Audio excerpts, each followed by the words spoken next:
This channel does not promote any violent, harmful, or illegal activities. All content provided by this channel is meant for an educational purpose only. মাননীয় সাদ শেখ তিনি কোথাকার voter? তিনি প্রমাণিত আনসারুল বাংলার জঙ্গি, permanent resident of Bangladesh. তিনি 23-এর পঞ্চায়েত এবং 24-এর লোকসভায় হরিহরপাড়া মুর্শিদাবাদে ভোট দিলেন কি করে? আমরা বলেছি রিটিন কমপ্লেন মেলে আজকেই মিস্টার শিশোর বাজরিয়া পাঠিয়ে দেবেন। যে বিএলও ওনার নাম রেকমেন্ড করে তুলেছে কাগজ বের করতে হবে। যে ট্যাগিং অফিসার বিডিও অফিসে হরিহরপাড়ায় ওনার হিয়ারিং নিয়ে নাম ইনক্লুড করে দিয়েছেন ডিএমএস সই করিয়ে, এই চেইনটাকে সামনে আনতে হবে।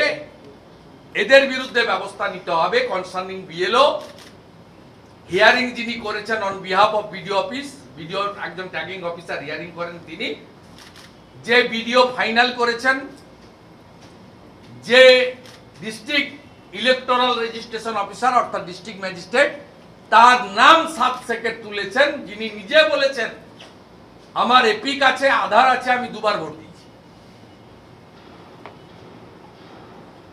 এটা আপনাকে করতে হবে।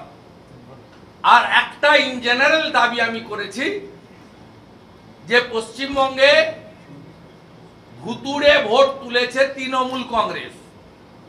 রোহিঙ্গা মুসলমান অবৈধ অনুপ্রবেশকারীদের ভোটার লিস্টের নাম তুলেছেন তৃণমূল কংগ্রেস।